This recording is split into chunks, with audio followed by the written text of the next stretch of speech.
Hi, I'm Kirby Allison, and I've taken the plunge. I've decided to build a walk-in humidor. Yep, that's right. My cigar collection no longer fits in my in-table humidor anymore, and I find the environment of small humidors difficult to maintain for long-term aging. So after a bit of humidor envy and inspiration from my most recent trip to London, I've reached out to the leading designer of cigar humidors, Vigilant Inc, based in New Hampshire, to help me design the ultimate walk-in humidor. And better yet, they also specialize in the design of wine cellars. So why just build a walk-in humidor when you can build a walk-in humidor and wine cellar? So in today's video, I'm joined by Vigilant's president, Charlie Griffiths, to discuss how to build the ultimate walk-in humidor and wine cellar. Hey Charlie, thank you so much for joining me. I couldn't be any more excited about this project that we're working on. I have to say, this has been quite a journey on my and I couldn't be more excited to be kind of meeting with you, talking about the process of designing a proper walk-in humidor. And I have to say, there's not very many people out there that do it. I mean, you could probably count on less than one hand of the number of people that have expertise in designing walk-in humidors in the world. And here you are, based here in the United States, so it's pretty exciting for me. Yeah, it's been fun working with you, and we do it every day on both cigar and wine. Not that often on wine and cigar at the same time in the same room, but certainly, obviously, something that we enjoy doing, and this has been it's been fun. I spent a lot of time on the website, and you guys have some absolutely incredible projects. And what's interesting about Vigilant is that, as far as cigar humidors are concerned, that's the only company I know of in the United States really specializing in building large walk-in humidors. But you also have an extensive amount of expertise and just work in wine cellars as well. Yeah, so we got started in humidors back in 1995, so 27 years ago, and within 5 to 6 years, we realized that we had clients asking us about wine.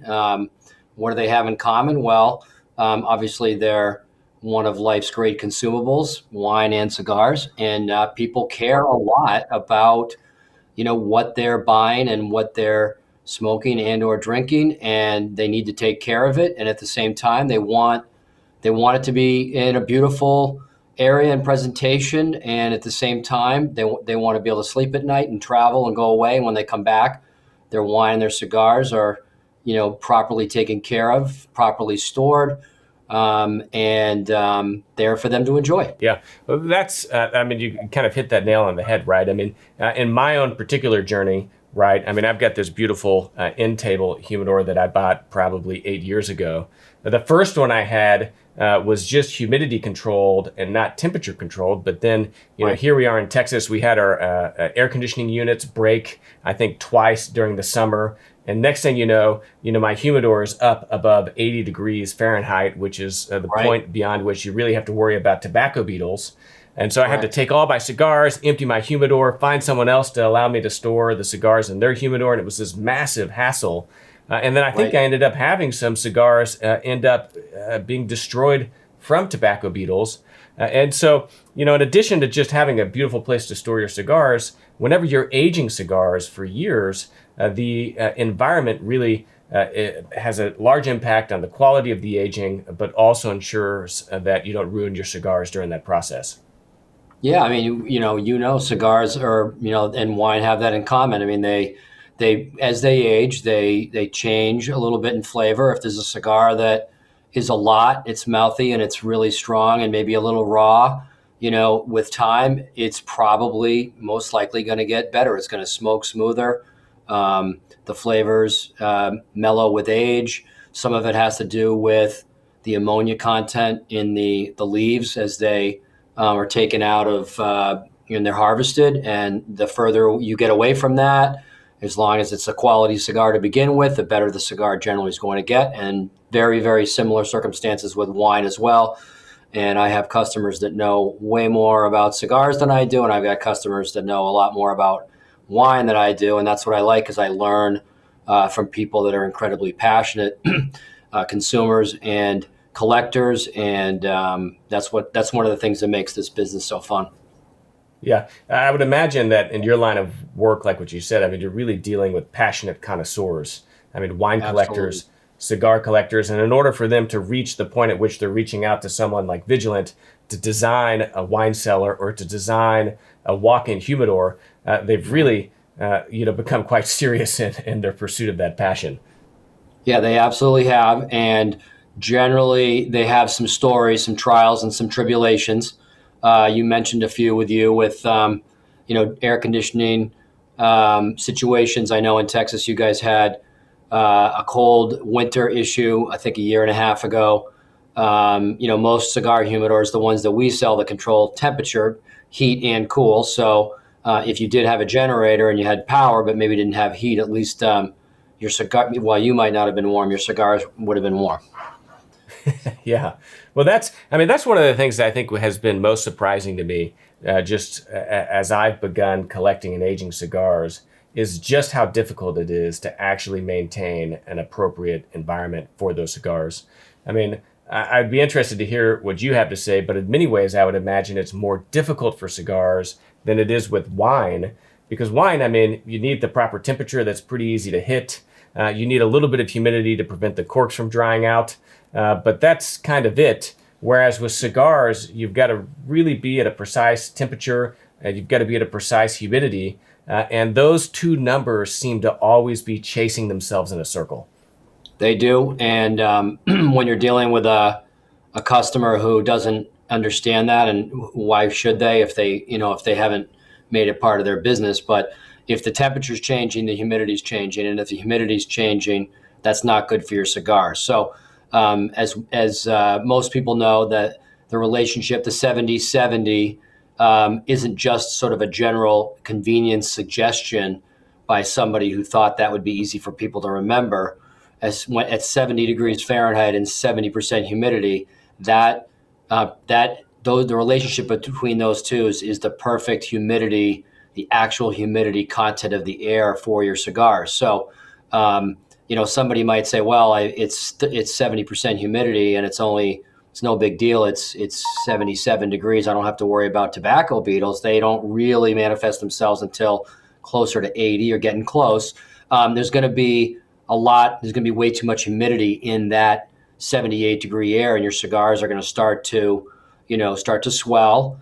And oftentimes, before you know it, because it hasn't demonstrated plume, which is the early onset indication of mold, your cigars are already suffering a little bit, right? Because if it's happening repeatedly without your knowledge over days, weeks, months, maybe years, what's happening is the tobacco, the wrapper, the binder, and the filler are gradually expanding and then potentially contracting again if the condition abates. And that's just not good. That's not good for the cigar. The elasticity of that tobacco has a limit, right? Because it's not growing on the plant anymore. It's been harvested and it's been put up and treated before the cigar's been rolled, and you need to avoid that at all costs. Yeah, absolutely. And that's the challenge with, temperature and relative humidity, is that, as your temperature fluctuates, the swing in humidity can be even more dramatic. And that's been my frustration with smaller environments. And correct me, or kind of let me know your opinion on this, but I found that the smaller the environment, in many ways, the more difficult it is to produce a consistent. Absolutely. Or the smaller the humidor, the more difficult it is to produce a consistent environment. And so ultimately, I think that's what pushed me over the edge with the idea of doing a larger walk-in humidor. Is the idea is that the larger it is, the larger volume of air, any type of fluctuations in temperature or humidity are going to be buffered by the fact that it's a large volume. No, absolutely. I mean, that's why I started Vigilant in 1995. I had a really beautiful heirloom burl wood humidor that was pretty good size. I mean, for desktops at the time, it was 150 cigars, a big desktop by most standards, and it had a lid mounted, unit that you put water into. And I noticed that it was supposed to desiccate over time, and I paid a lot of attention to it. And I noticed that the cigars that were closest to it were getting a little damp, and the cigars down at the bottom and the sides and I couldn't rotate. You don't want to be touching your cigars all the time. You're going to tear a wrapper. You want them all to be sort of snug as a bug in a rug in there and just leave them alone. And I couldn't figure it out. And I'm kind of an engineer at heart, even though I'm not trained as one. And I said, there's got to be a better way. And you're absolutely right. I went bigger first because I knew that trying to control moisture and airflow in a very tight, small space was going to be very difficult. So our first product was an end table, and we were able to come up with, because we didn't find an alternative, a nice evaporative humidification system that we created using for the most part, commercially available parts, sensors and control panels and fans and such, and sort of struck on a nice balance of how we gradually and accurately control humidity. And it was a huge success. I mean, nobody had ever really done anything like that. So, we had way more pent up demand than we had even imagined ourselves. And that was what we were hearing from people is I'm tired of buying 25 cigars and throwing away 6 or lighting up a cigar and not having any draw because it's got too much humidity, or having friends over and being embarrassed that my cigars aren't really up to snuff. So that's really the genesis of what got us all started. And to be able to try to solve a technical problem and do it for people that are passionate about something like cigars and in wine, it makes it really fun. Yeah. So what are the in your expert opinion, the hallmarks of a properly built humidor? I mean, what are those those kind of characteristics that really have to be controlled for? Sure. So, I mean, the obvious stuff is always there, right? So, Spanish cedar, preferably, or a mahogany interior, unfinished. Spanish cedar. Why Spanish cedar? Well, that's what the Cubans had plenty of growing on the island of Cuba, and it just so happens that it's a great neutral, soft, non-aromatic. It's not like Western red cedar. Wood that absorbs and takes off and sends off moisture, desiccates at a very gradual rate, and it doesn't crack and it doesn't suffer itself as a result of being in an environment that's 70% humidity. So that's one. Mahogany, for the most part, like a genuine mahogany, works just as well. Some people think Spanish cedar is better. That's fine. We do both, and we can accommodate that. We do a lot of Spanish cedar for raw, cigars that are out of boxes, they're in bins, whatever. So that's one. Obviously, really well sealed and stable. You can't just use any wood for this humidor because you can imagine that it's always 70% humidity on the inside.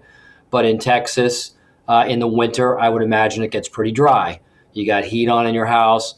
It may even get dry in the summer in some houses, depending on what's going on with the air conditioning. Upper Midwest, New England, parts of California, people like to have their windows open when it's nice out. So then it might get a little humid. So you can't have the humidor, the wood grow, trying to expand on one side and being very stable on the other. It's going to crack. It might warp. You got issues. So that's basic stuff. And also in addition to that, having a thoughtful layout of how the cigars are stored, whether it's a tray, whether it's a bin, whether it's some shelves. We'll see, I think, your design in a bit.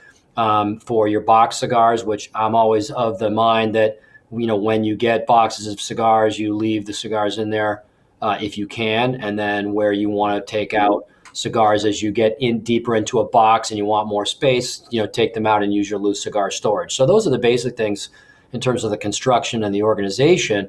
And then you get into, obviously, the things we've been alluding to a little bit here in our conversation, which is the humidification system. And, we looked at the beginning and again over years, to keep ourselves honest, at multiple different ways to introduce humidity into a very confined environment, as you mentioned.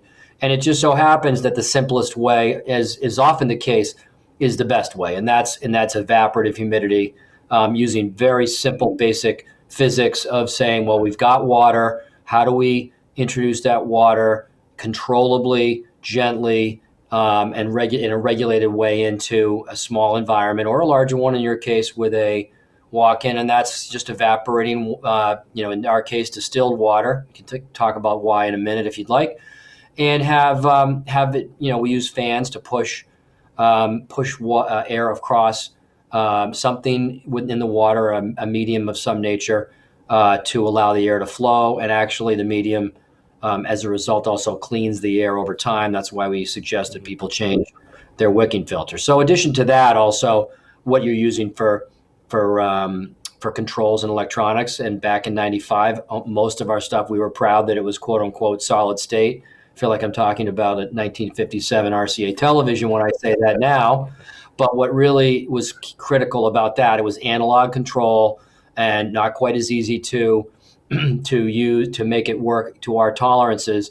And then we got into digital controls probably in the early 2000s.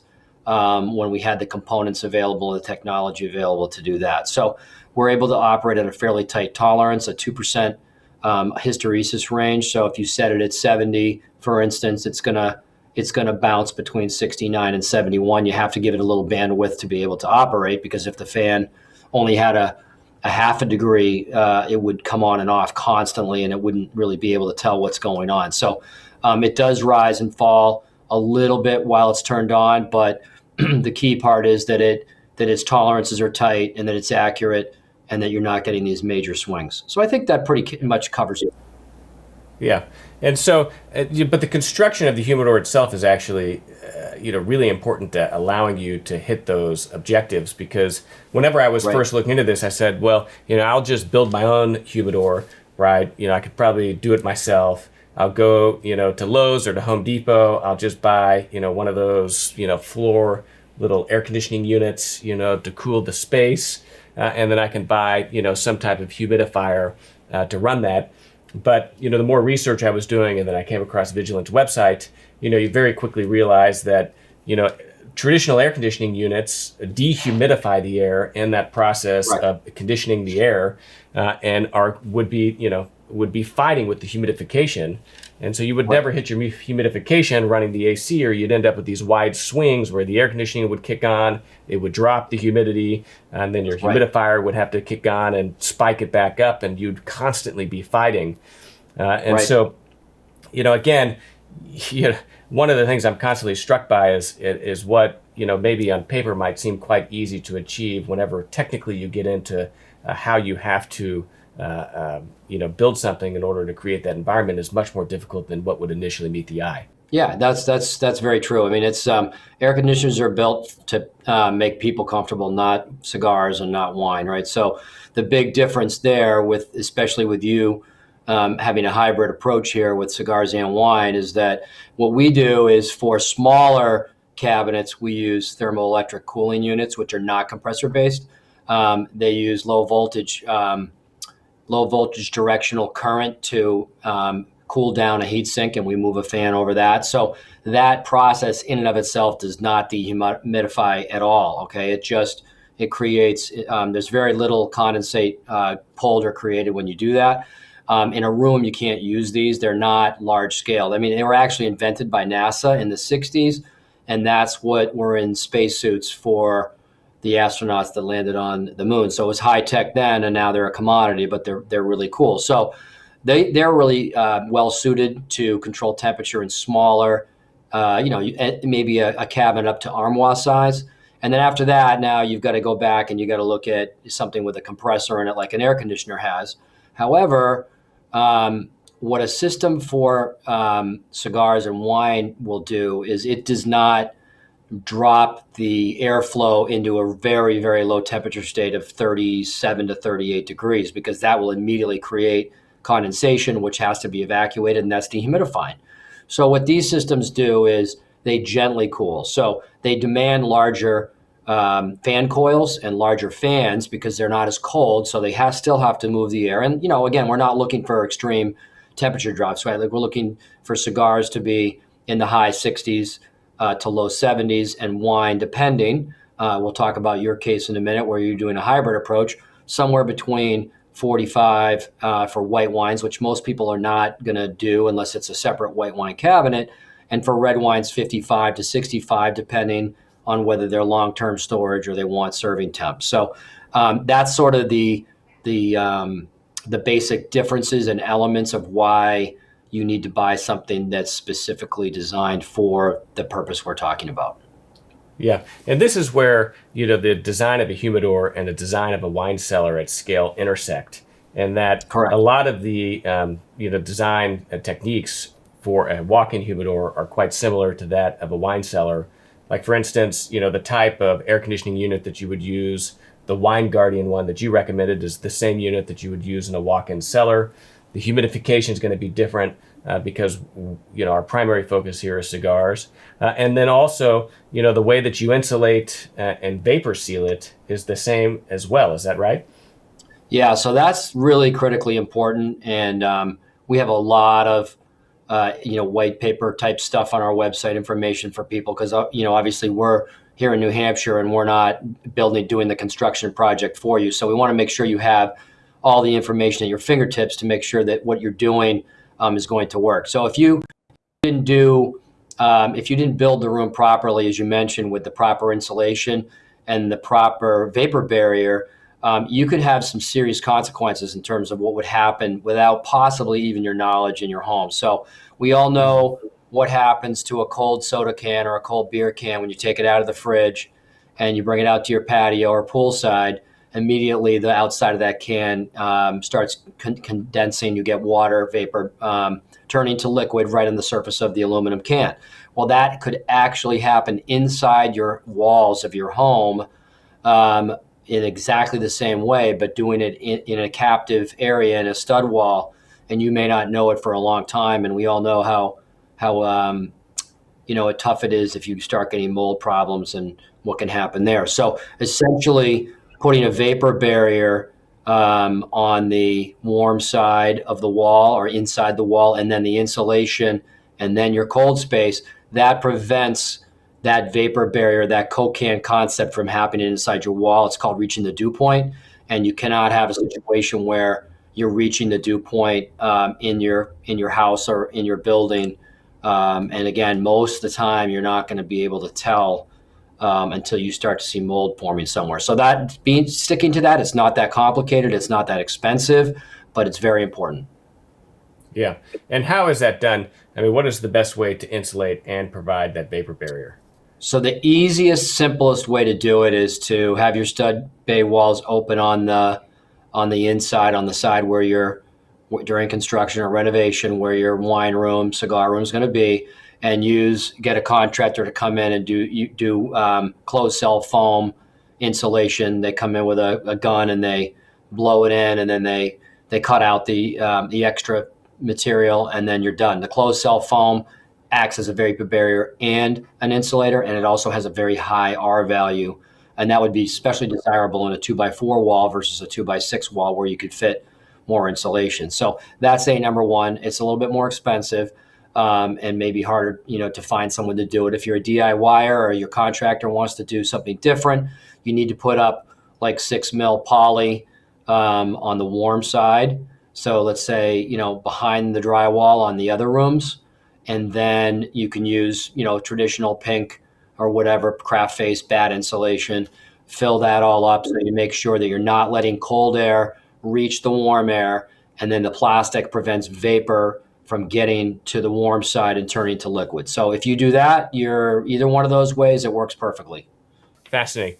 Well, let's kind of pull up my plans right here. I've worked with your team, over the last few months to kind of go through this design process. And Sure. So I've got 20 by 15 foot space kind of in our warehouse that we plan on basically building the shell for this. And the idea was, to have, the primary purpose of this, of course, is the cigar storage, right? But it's a room that's larger, I would think, than the number of cigars I could possibly buy, but, don't hold me to that. And so I thought that, maybe incorporating a little bit of wine storage space into this as well, it would allow this space to be a little bit more versatile. So kind of walk me through kind of what you think of the plans, right? We've got, and then we're going to film in there also, which is why we kind of have this, little antechamber in the front of the room. But, Sure. We would stud it up, we would spray foam it to insulate, to create that vapor barrier, right? And then, Vigilant, worked to design and then would build the shelving that then would be delivered and we would install into the room. Right. Mm-hmm. Yeah. So, you had some pretty specific requirements in terms of, like you said, the ante room, having some space inside where your entry door is. It's not apparent to me when I look at this which way you're going to have your door swing. But it doesn't really matter. You've got the room for it. Just functionally or structurally, if you can have the door swing in, that's a little bit better, because then when a cooling system is running, it tends to create a little bit of positive pressure in the room. So that would be pushing the door against your weather stripping and making sure that it's a nice seal. So that door needs to be an exterior grade door with weather stripping and a threshold with a weather stripping on that, right? Because we can't have cold air escaping. It's inefficient, and you might have some of the condensation issues that we discussed with the wall cavities. So, preferably swings in, but if it needs to swing out, not a huge deal. We just, if we're making the door, we account for that. So you've got this nice 3 elevations. So as you walk in, you're looking at elevation B, which is sort of a cigar, and you've got some wine bottles and wine glasses, because that's a nice area where, you've got some horizontal storage, which, other than cigar cutters and maybe an ashtray, you don't have a lot of other accessory needs in that room. Well, my thinking right here is that this was where like a presentation humidor would go. Right? Okay, so, sure, that's great. Maybe something like what you've got on your desk right there, maybe a little bit larger, maybe an LA Blue humidor, but something that is either decorative or is something that is meant to kind of prepare the cigars to be smoked. So some people enjoy smoking their cigars at a different humidity or RH than what they store them at. So to have that space to be able to do that. Sure. And then the other thing is the lockers, right? And you do a lot of work for cigar clubs or cigar shops. And so you guys have a lot of locker experience. And so that was something I wanted to integrate, either for myself or certain kind of put away reserve cigars, or being able to allow good friends who are also cigar collectors kind of a secure area where they could store their cigars as well. Yeah, so I'm not sure, it doesn't say on here, but you could, if you wanted to get pretty fancy about it, you could key all those doors separately, and you could have a master key, because you are the master, because this is your room. So that's right. You could have a master key, and you wouldn't need to worry about it. But if you wanted to be kind of fun about it, if you had a friend who had their own little space there, you could give them their own key, and then they couldn't get into anybody else's locker, which would be kind of cool. Well, they've got to go through me. There's going to be a cigar tax on anything that's stored in this room. Of course, has to be. And then shelves, because I think that primarily, like you, I prescribe to the the theory or the philosophy that one should really keep their cigars in the box until the box is all but empty, and then maybe take a few out and store on a loose tray.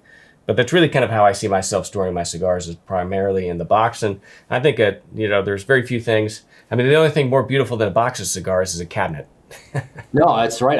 The cigar boxes are just great. They're essentially artwork in my opinion, and they look cool. And it's, honestly, the best organizational method is, the visual method, right? You're gonna, what a Fuente, what a Padron, whatever your cigar of choice is, what it looks like, and then you can organize these however you'd like, right? You can organize them by size, you could organize them by region, you could organize them by your favorites, whatever it is, whatever it is. So that's kind of a nice thing. And I do agree, keep them in the box until the box is maybe almost empty. You might need the space, and then you have a place, where you've got a few left, and you share them in a bin, or you put them in that desktop that you have, and you go from there. So, because that's a big problem that people have, honestly, with wine and cigars, is that when you get a room that's got this much in it, you sometimes have a hard time finding, what you want.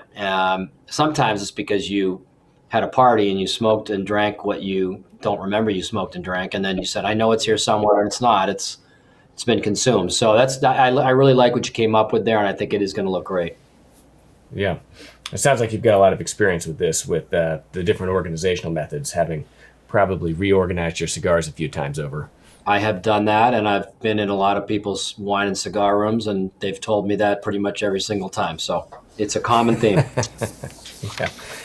And then we've got the wine side, which is getting into, again, part of what you guys do a lot of. This is a relatively small, by your standards, I would imagine, wine storage area. Mm-hmm. But, talk to me a little bit about this. Sure. I mean, this is, it's a nice setup. You've got, obviously your horizontal area. You got to have that with your countertop so you can, pull out wine and, to open it, or when you're organizing, what have you. So that's always really important. You've got some drawers there, for openers and other things like that, possibly a decanter. We use the little decanter devices instead of just a decanter, things like that you can put in there. And then, one of the spirits here you look at is on the sides where we have your cubbies, top and bottom, and your display row.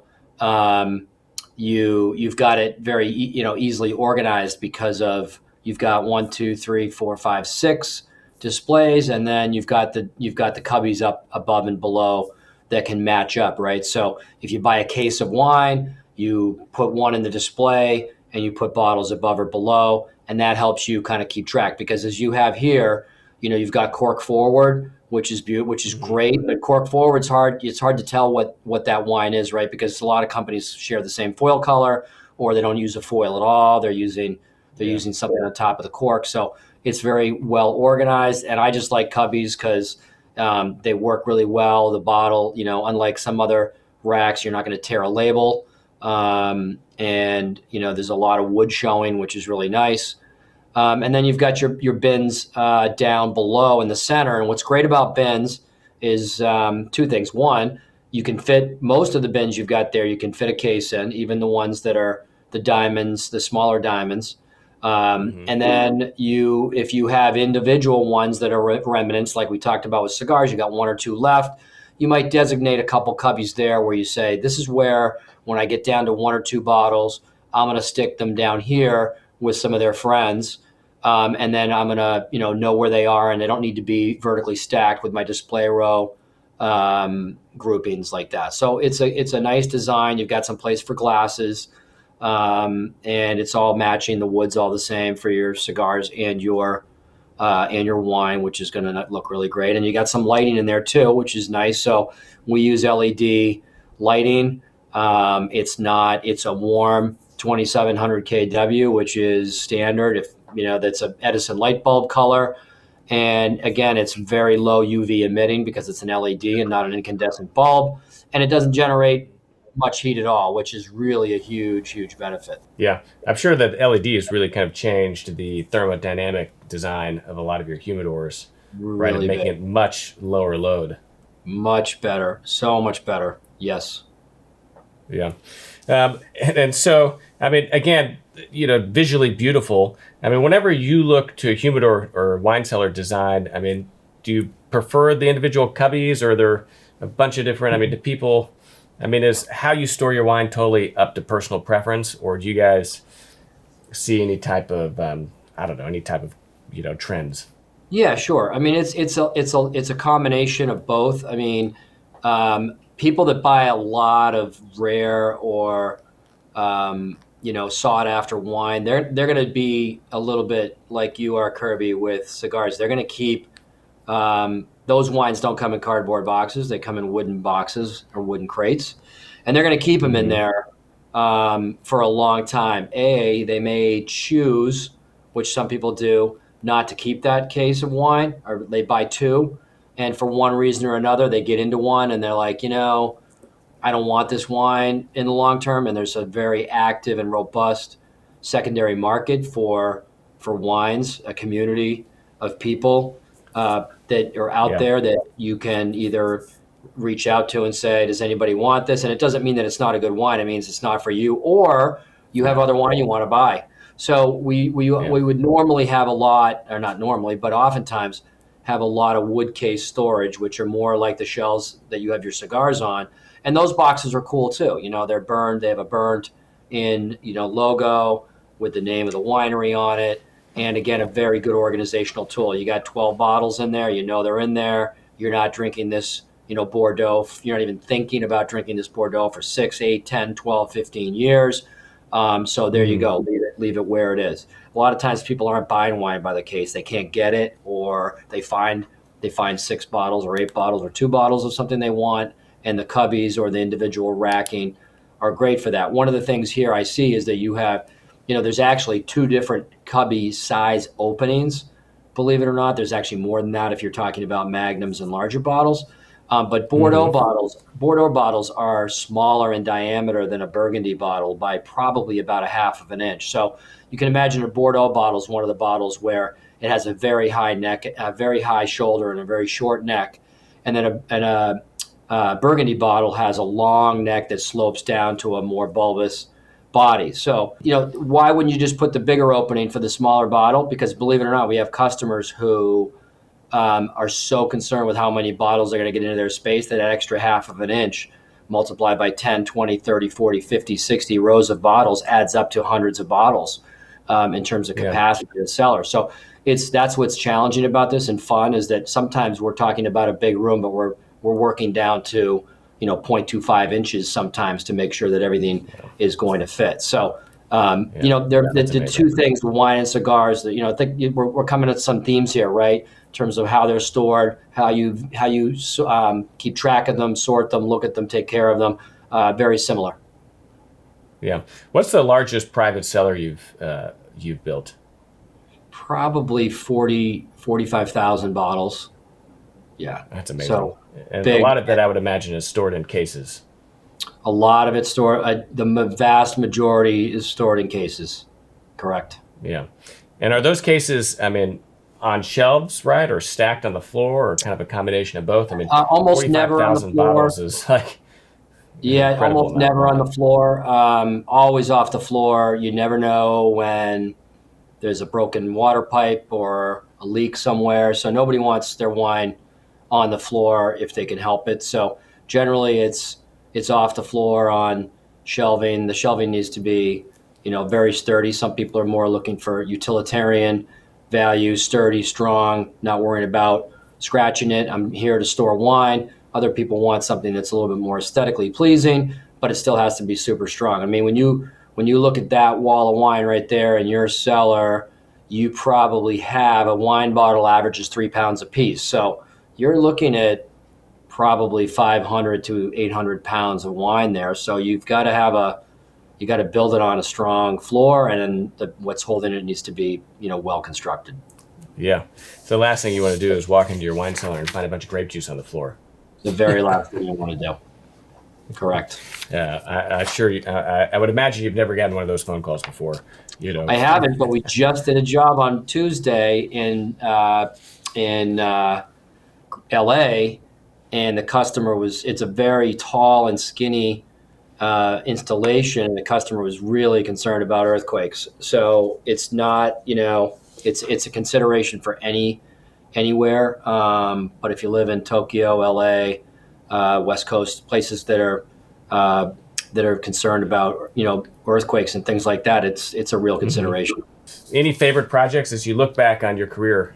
You were pushing. You said you started in '95, right? So, you're pushing, almost 30 years here, right? Yeah, yeah. Probably a little crazy to think of.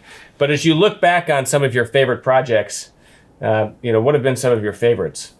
Yeah, we just did a great one right in the dead of COVID, unfortunately, out at the Ritz in St. Louis, a really cool wine room that they had. A cigar room. They had an older cigar room. This was an older building that they were doing a top to bottom renovation on. When I went out, I drove to St. Louis, which was fun, but nobody was flying in the summer of 2020. And we'd started the project with them in the design stages well before, March when COVID came about. So there was a long project planning and installation, great construction company, really good client in the Ritz. And so they were fortunate enough that they knew a lot about this because they had an old cigar room there. And this cigar room was probably 12,000 square feet with a lot of lockers, 400 plus lockers, some retail cabinetry. We have even built cabinetry for smoking jackets, which was cool. And they just have a very vibrant and dedicated sort of group cigar community in St. Louis that they already had queued up to rejoin this club. So it was fun to work with them and conquer some of the architectural and design challenges, and then be able to provide for them a product that looked the way they wanted it to look and performed the way we all wanted it to perform. So that was really fun. Yeah, I would imagine that the design aesthetic is a big part of the mission or the objective, right? Is not just creating a space to store the wine or cigars, but creating a beautiful space. Yes, and that's the fun of it, and it's also the challenge of it. So we understand, we have really great customers who specialize in interior hospitality design. They design restaurants, hotels, hotel lobbies, clubs. And so they bring really cool ideas to us. And then we sort of act as the curmudgeons who say, well, that's going to look nice, but it needs to work too. And so that nexus of design and functionality are really where our sweet spot is. And so we stretch ourselves because we say, well, we want to please the customer. We want to do what they want, the look they want. We want the finishes and the appearance they want, but we can't compromise on functionality and making sure that everything's operating and doing what it's supposed to do in terms of temperature and humidity, and also that it's functional for the staff or for the clients when they want to go get cigars or wine or what have you, that it makes sense. And that the accessibility and the organization of it really works well as well. So it's important. Yeah. So we've got the design layout here, right? The air conditioning or the cooling of the air is very important. The humidification is very important. On a large space like this, how are you taking care of the duct work in terms of, where does the cold air come in? Where's the extraction? Where's the humidification? How are you circulating the air to ensure that nothing is really getting stale? How important is that to the design of a larger room like this? It's important. The maxims of general HVAC, protocols really apply here. However, you got to make sure that, your supplies and returns, if you can put them in the wall or in the ceiling, that works really well.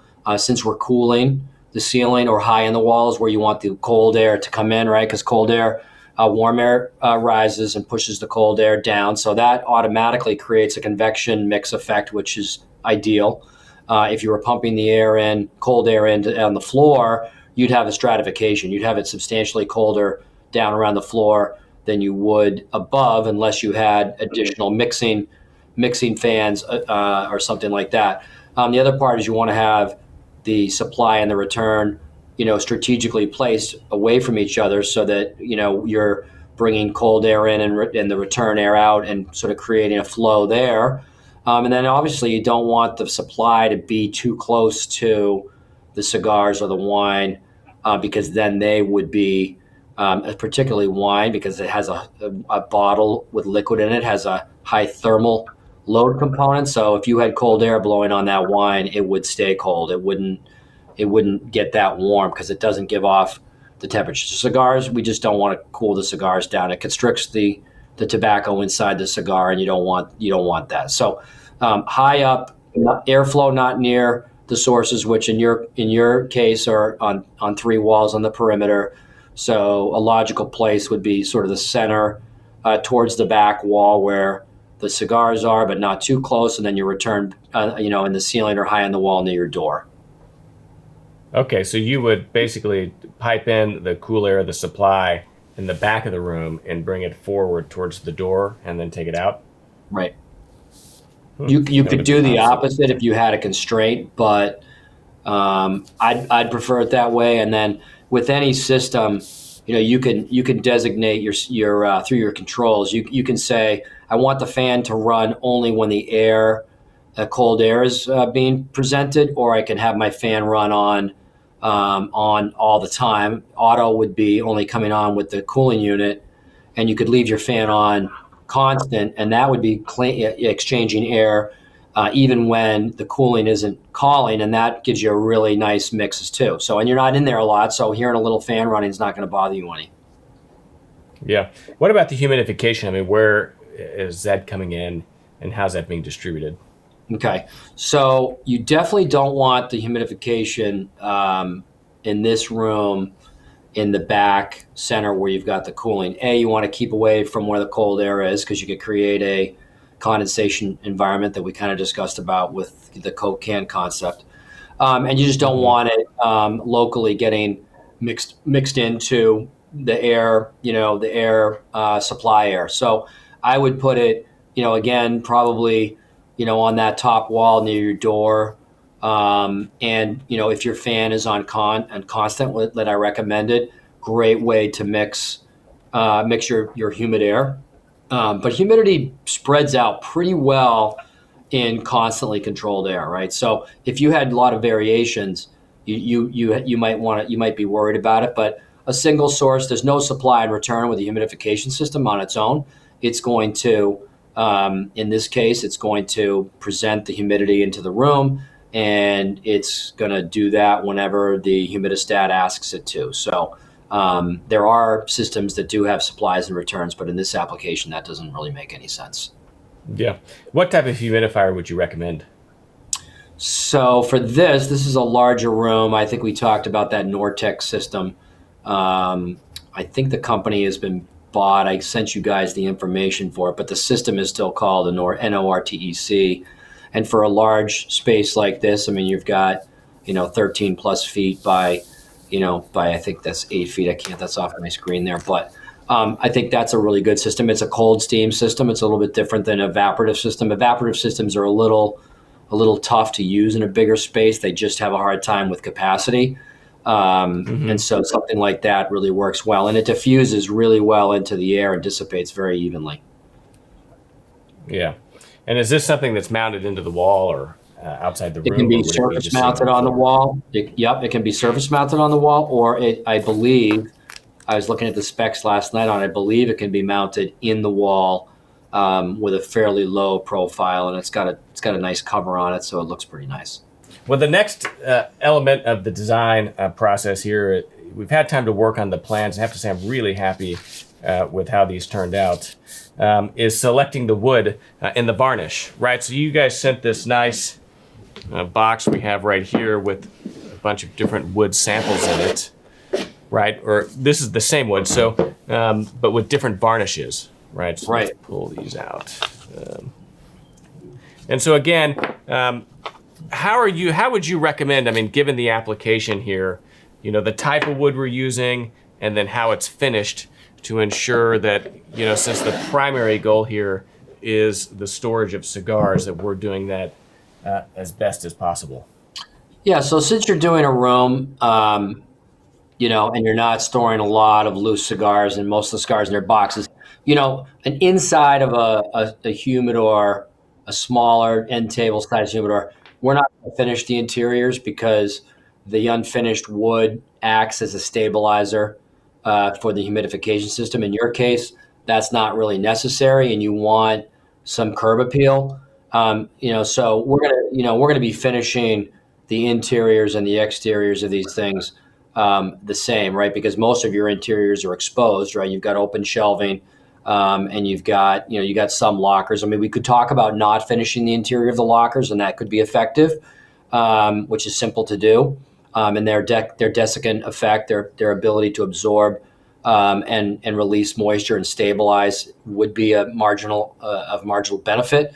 That would really be something we'd have to discuss. But we use for finishing, we use water-based stains, which are great. We unfortunately until last September, we always wanted to use water-based stains because we like the environmental aspect of it. But unfortunately, until some of these big manufacturers were incentivized and pulled by the customer to be more environmentally friendly, they just didn't perform. They were blotchy. They didn't apply well, and customers didn't like the look. They were muddy. They didn't allow. The key to a good a good stain finish is that it changes the color, but it allows the wood to shine through, the grain and this texture of the wood to show through. So we've now got the access to really high quality water-based stains, and then we use conversion varnish in conjunction with that as our top coat, which is a great product. It's resistant to to rings on your tables, but not impervious. So where you've got your wine glasses and your wine, if you spill wine on the countertop, it would be fine. If you left a wet glass on there for days at a time, you're probably going to get some issues. Only a urethane is going to prevent that, or not even prevent it, but be better for resisting penetration of water. Urethanes don't bind. The reason you don't get rings with urethane is it doesn't bind. It doesn't bind chemically with the substrate, the wood that's below it. It sits on top technically. So, you really have, the world is your oyster in terms of the colors. We sent you, sort of our palette, which is sort of a lighter harvest color through, darker brown espressos and reddish colors all the way to, an ebony, which is no more than black stain, dark stain with, again, that conversion varnish on it. So that really starts to get into aesthetics. It's really what you're going to like, what's going to go with whatever your flooring is, your paint color, and any other accessorizing you're doing in your room. And then of course we've got some hardware here because you've got knobs and locks and lock plugs and things there on your bottom door. So that's an aesthetic consideration, which we have options there from brass to brushed brass to brushed chrome to bright chrome. And believe it or not, the 80s are back. We just did a job. We're doing more and more jobs with bright brass again, which was sort of gone for 2 decades. And now it's returning like bell bottoms and high-waisted jeans. I know. Everything comes full circle. High-waisted trousers and braces, right? I mean, it's kind of it all comes in circles. So once you apply a varnish, then it prevents the wood from having that benefit of buffering the humidity, right? Because it's not going to absorb the moisture. Is that correct? Right. But in this environment, you don't really need that. It's, again, if it was me, I'd leave your lockers behind those mesh doors. I'd leave your lockers unfinished just because you can. And then, finish everything else, and you'll get a marginal benefit. But with you controlling temperature and humidity in this room, you'd get a marginal benefit by leaving all those shelves and all those uprights all unfinished. It wouldn't look great, and it wouldn't stand up to, time as much. Yeah. And so since we have, a, top tier cooling system like the Wine Guardian and the Nortec, humidification system, right? Since we have those two elements, that are really of the highest caliber, the ability or the impact of the wood to kind of buffer that humidity is less important because it's otherwise so well controlled through what we're introducing here. Right. And, you brought it up at the beginning. This is the flip side of having a lot more space, right? When you're in a tiny space, you really need that desiccant value of that unfinished wood because it stabilizes everything. It absorbs moisture when the moisture maybe gets a little higher, and it sends that moisture back. It desiccates back the moisture when it gets a little dry, and it stabilizes everything. So you don't really need that here. And again, the aesthetic needs are really important, and you've got your bases covered there. Yeah. Any favorites? I mean, the Harvest and the Chestnut are probably the two that jump out to me the most. They're really nothing popular. Too dark. Yeah. Like you have an espresso there, and those get wiped on, and then, like Mr. Miyagi and the Karate Kid, wipe on, wipe off. Wipe on, yeah. That's beautiful. I mean, and again, you're really, with the mahogany, able to see the beautiful wood grain of the wood itself, right? Which is part of what makes this so beautiful. The Harvest shows the most, yep.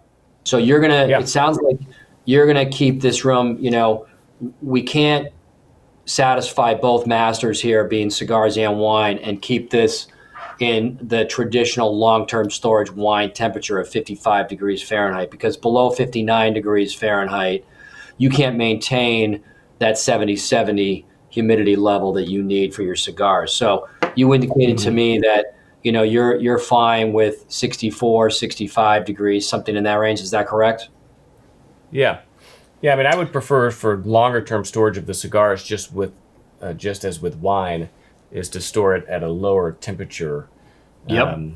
of around 60, 63, 64, 65. Sure. Right. So at 63, 64, 65, we did give you that chart so you can see that your readouts on your system, you're going to want to turn those up. And I don't have the chart right in front of me, but I think you're going to be 75. And, again, it's recommended here that you have some pretty good independent hygrometers in your wine cellar that are not connected into the control system, that don't care whether something's turning on and off. They're just an independent monitor. You can buy the Bluetooth ones, and they can be on your phone, so you can be anywhere traveling to London, and you can say, "Yep." And they're pretty accurate. I wouldn't stress too much. They're not super accurate. They're going to be within maybe 3 or 4 percentage points. They say maybe a little bit better, but from my experience, that's about where they are. And again, we're more concerned, or equally concerned, I should say, about fluctuation. We just don't want a lot of fluctuation. So, and your wine, at 63, your wine, if you're not storing, old growth Bordeaux's for 25, 30 years, again, as long as, there's no windows in this room, ultraviolet light, the four enemies of wine: ultraviolet light, vibration, heat, and humidity. You got the humidity covered. And you've got a consistent temperature, and there's not a lot of ultraviolet light in the room, your wine's going to be great. And I would imagine you're going to want to drink it before you get so old that you can't drink it anymore anyway. So I think you're good. Yeah. Yeah. This isn't, a collection of wine that I'm looking to, invest in and store for decades. Right. So most of this stuff, I would imagine, isn't going to spend that much time before it gets opened. Sure. And by the way, you're not far, so if you have any whites in there, you'll put a white in the fridge. It's called the 1 hour rule. You'll put the white in the fridge for about an hour, and it'll be in the low 40s. And then on your reds, you're really close to drinking temperature. You're a little bit lower. So you take it out and decant it. And then in your case, because it's 63, 64, you can decant that wine, and, even a cab or a Bordeaux, you could drink that in 20 minutes to a half an hour. Yeah, to bring it up a little bit. Yeah. Yep. So really, I mean, for this particular purpose, I mean, it's not sacrilegious, to be able to have both of these. I mean, really, this is wine being stored in a humidor versus trying to marry both these things up. And again, I would prefer my cigar stored in the low 60s versus the set like a 70 degree. And so what you're saying is because the temperature is lower, the relative humidity is going to read higher than it would at 70. Yeah, the system's going to sense that it's dry because cold air doesn't hold as much moisture, and it's going to turn on. So you're in an actual very enviable position. It's the people that have a high ambient situation, which makes me nervous anyway, because you mentioned tobacco beetles. But let's say they have a situation where they're not controlling temperature, and they're in the mid 70s. They're going to need to turn that humidity setting on the humidification system down into the low 60s, again, to keep the moisture temperature ratio where it needs to be. And again, old school, best way to tell what's going on in your humidor, personal tastes included or not, is to take a cigar that you're familiar with. I use a Padron Maduro that I've wanted to smoke for so long, but I won't because it is my litmus test. I go and if I go to my humidor, I haven't been in a while, I pick it up. Is the box press still there? Does it feel like that density is just the way I want it? And I feel good. If it's a little squishy or it feels a little hard, then I start to get a little worried and I start to, investigate. And I know, I mean, you talked about it at the beginning. I mean, this shouldn't create anxiety for people. This should give people peace of mind to enjoy their passions. And that's what we're here for. Yeah, that's what I'm looking for. I have to ask, how do you store your cigars? Do you have a magnificent walk-in humidor at home or one somewhere in the office? I have one in the office behind me here, and I have a couple at home. I have one of our original R1000 Ed tables in my living room that my wife's been trying to get me to take out for years, but I refuse. And then I have an in-wall down in my pool room, TV, sports room, that, is just great because it's lit and it's cool. And my friends come over, whether they smoke cigars or not, and they just, fawn over it and love it. So that's what I have. I'm a little bit of the cobbler's kid on the wine. I have a place for a wine cellar designated, but I just have been so busy that I haven't done it. But eventually I'll do something there too.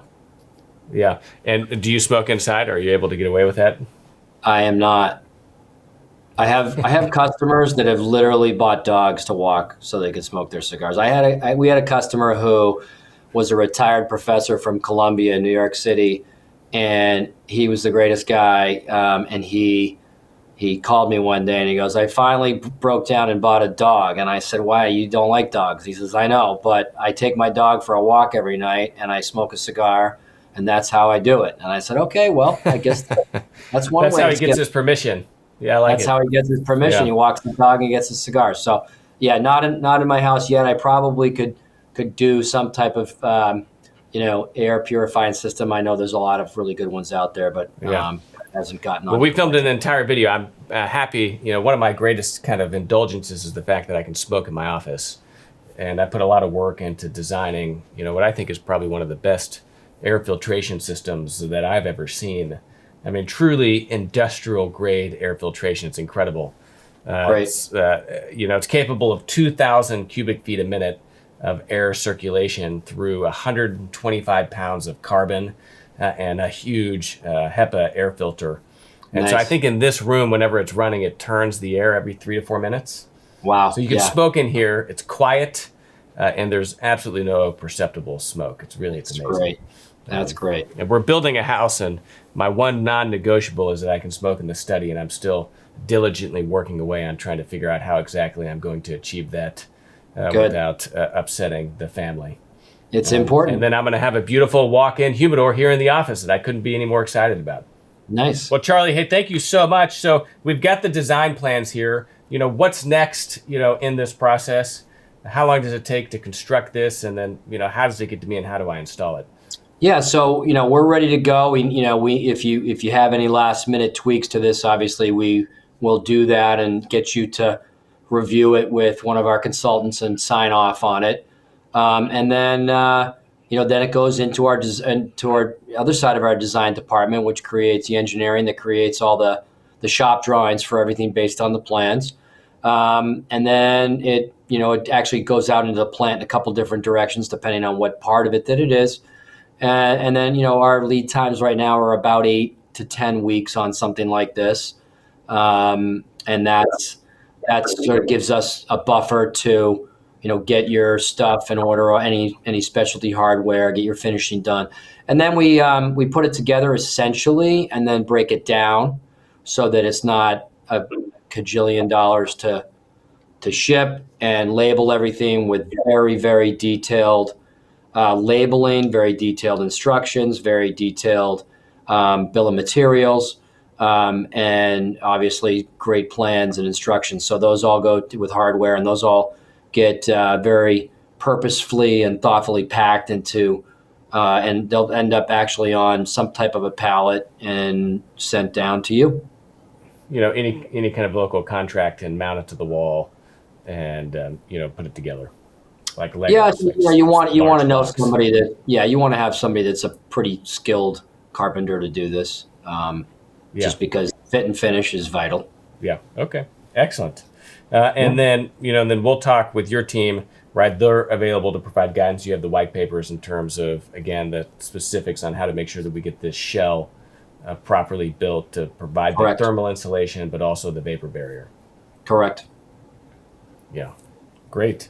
Hey, well, Charlie, thank you so much. I couldn't be more excited.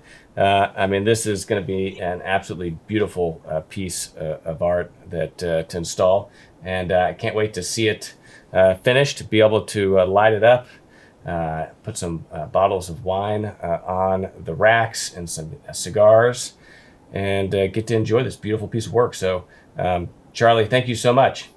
Thank you. We're excited too, and you got to promise to send pictures and video when you get it all done.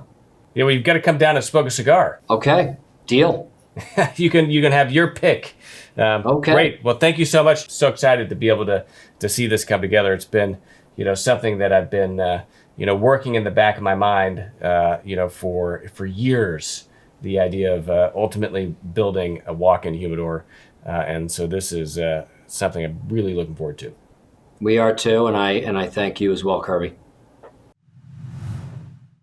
So there we have it, Charlie Griffiths, the president of Vigilant Inc. And I couldn't be any more excited about this process of finally designing my walk-in humidor. It's gonna be here at the office. So I've got the smoking room, my office, where I'm able to smoke in. We've got an entire video about how I designed the smoke filtration of this room, and to finally be able to build a proper walk-in humidor, I have to say, is a little bit of a dream come true. I'd be lying to you if I didn't admit that this is something that I've been, kind of working over in the back of my mind slowly for the better part of 5 or 10 years. And so here we are, finally have the space and the opportunity to design the ultimate walk-in humidor, and I couldn't be any more excited.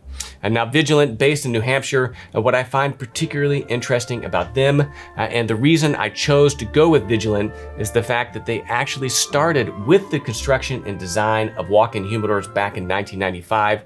It was their core focus that they maintain today. The wine cellars, of course, are probably a larger part of their business, and they're certainly experts at that, but being able to work with someone that really understands humidors and cigars gives me the confidence that we're going to be able to build the ultimate walk-in humidor. So this is the first video of a series of videos that we will film documenting the construction of that walk-in humidor. So if you're not a subscriber to this channel, make sure you hit that red subscribe button so that you can learn whenever we publish new videos, and follow me along on this incredible journey of finally being able to build a walk-in humidor. If you haven't visited kirbyallison.com, please take a moment to do so. Of course, that is the best way to support this channel and the content we film. There you'll find the largest collection of luxury garment care and luxury shoe care accessories in the world, as well as other great clothing and smoking accessories, like this beautiful sovereign grade necktie, pocket squares, sovereign grade socks, braces, and really so much more. So please take a moment and visit kirbyallison.com. We also have the newest way to support this channel, and that's through our Patreon. 100% of the proceeds of our Patreon will go to support our ability to travel to places like Italy and Cuba. And so again, if you're looking to support the content that we film here at Kirby Allison, please take a moment and look at joining our Patreon page. Otherwise, I'm Kirby Allison, and I love to help the well-dressed acquire and care for their wardrobes while exploring the world of quality, craftsmanship, and tradition. Thanks for watching.